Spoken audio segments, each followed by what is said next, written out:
You think you're diversified. You've got a 500,000 retirement portfolio spread across hundreds of holdings. You feel safe. You feel prepared for retirement. But here's the uncomfortable truth that Goldman Sachs research just exposed. 170,000 of that supposedly diversified portfolio, that's 34% of your entire nest egg, is actually concentrated in just 7 mega-cap technology stocks. Let me break down exactly what this means and why it matters for your financial future. First, let's understand the scope of this concentration problem. According to Goldman Sachs' 2024 Equity Research Report on Passive Investing Trends, the so-called Magnificent Seven, Apple, Microsoft, Google, Amazon, Tesla, Nvidia, and Meta, now represent approximately 34% of the S&P 500's total market capitalization.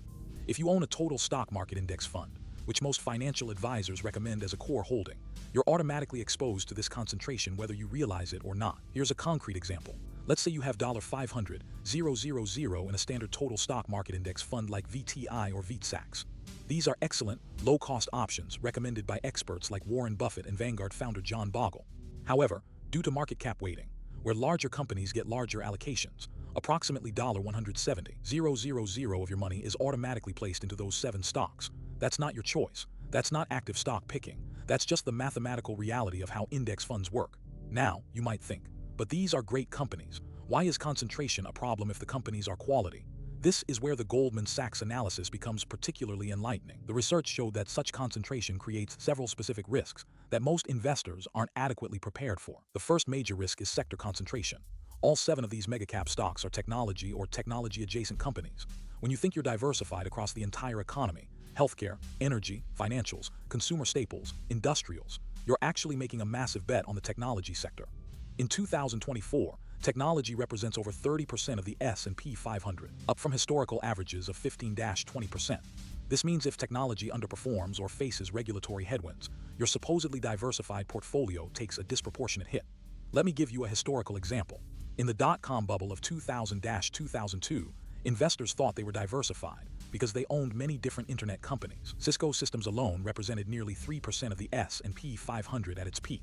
When the bubble burst, supposedly diversified portfolios lost 49% of their value. The lesson: diversification only works if your holdings aren't all correlated to the same underlying trend. The second risk is correlation risk. These 7 companies increasingly move together, especially during market stress. During March 2020 COVID market crash, all 7 mega-cap tech stocks fell together. During the interest rate hiking cycle of 2022, they fell together again. When you own 7 stocks that move as one, you don't have diversification. You have concentration with extra steps. Academic research from Vanguard found that correlation among mega-cap tech stocks increased from 0.45 in 2015 to 0.72 in 2023, meaning they're moving together 60% more than they were a decade ago. The third risk is valuation risk. These 7 companies are trading at historically elevated price-to-earnings ratios. As of my knowledge cutoff, the S&P 500 trades at approximately 20x earnings, but the Magnificent 7 trade at an average of 35–40x earnings. When valuations compress, which they inevitably do, these stocks typically fall harder than the broader market. Goldman Sachs data showed that the last time mega-cap tech stocks were this concentrated and expensive relative to the rest of the market was in 1999, right before the dot-com crash. Let me walk you through a specific scenario. Imagine the Federal Reserve raises interest rates by 1% due to inflation concerns. This wouldn't just affect tech stocks, it would affect all stocks. But here's the problem. Tech stocks are particularly sensitive to interest rate changes because investors pay a premium for their future growth potential.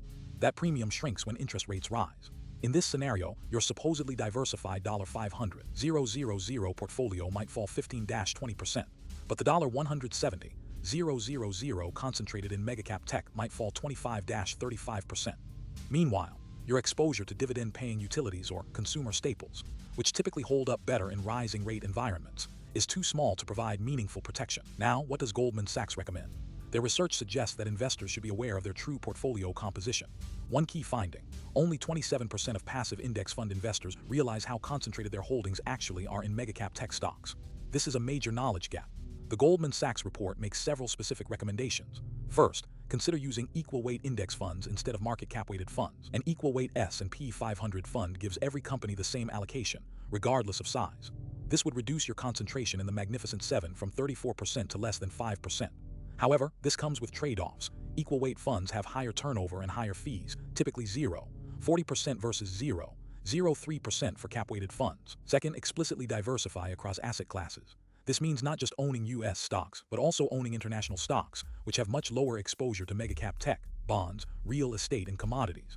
A traditional 60/40 portfolio, 60% stocks, 40% bonds, would reduce your concentration risk because bonds aren't correlated with tech stocks. However, this also means lower returns during bull markets like we've seen in 2023-2024. Third, consider small cap and mid cap exposure. While the megacap stocks have soared, smaller companies have lagged significantly. A portfolio that includes Russell 2000 exposure or mid-cap index funds would have less concentration in the Magnificent Seven and potentially better performance if there's a rotation out of megacap growth stocks. However, there's an important counterargument to consider. These megacap companies have earned their large weights through genuine competitive advantages. Apple's ecosystem, Microsoft's enterprise relationships, Google's search dominance, Amazon's logistics network, Nvidia's AI chip leadership, these aren't arbitrary. These companies have moats that protect them from competition. Historian and investor Nick Sleep studied concentration over 20-plus years and found that concentrated portfolios in genuinely excellent companies often outperform diversified portfolios. So while concentration carries risks, it can also carry rewards if you've selected quality companies, which these are. But here's the key distinction. There's a difference between being concentrated because you've carefully chosen quality companies and being concentrated because you're following a passive strategy without realizing it. So what should you actually do? First, calculate your actual exposure. Log into your brokerage and look up your holdings. Use tools like Morningstar's portfolio analysis or your fund's fact sheet to see exactly what percentage is in each stock and sector. This takes 15 minutes and is absolutely essential. Second, decide consciously whether this concentration aligns with your risk tolerance. If you're 55 years old and planning to retire in 10 years, having 34% of your portfolio in volatile megacap growth stocks might not match your actual risk tolerance. But if you're 35 and won't need this money for 30 years, perhaps the concentration is acceptable given the strong fundamentals of these companies. Third, if you decide concentration is too high, rebalance gradually. Don't sell everything at once. That's a market timing mistake. Instead, redirect new contributions toward underweighted areas. If you're adding $20,000 annually, put it into international stocks, small cap funds, or bonds until your portfolio reaches your target allocation. The Goldman Sachs research ultimately proves one fundamental investing principle. You must know what you own. Index funds are excellent tools for building wealth, but they are not set and forget. You still need to understand your true asset allocation, concentration risks, and whether that allocation matches your goals and timeline. Your $500,000 portfolio might actually be $170,000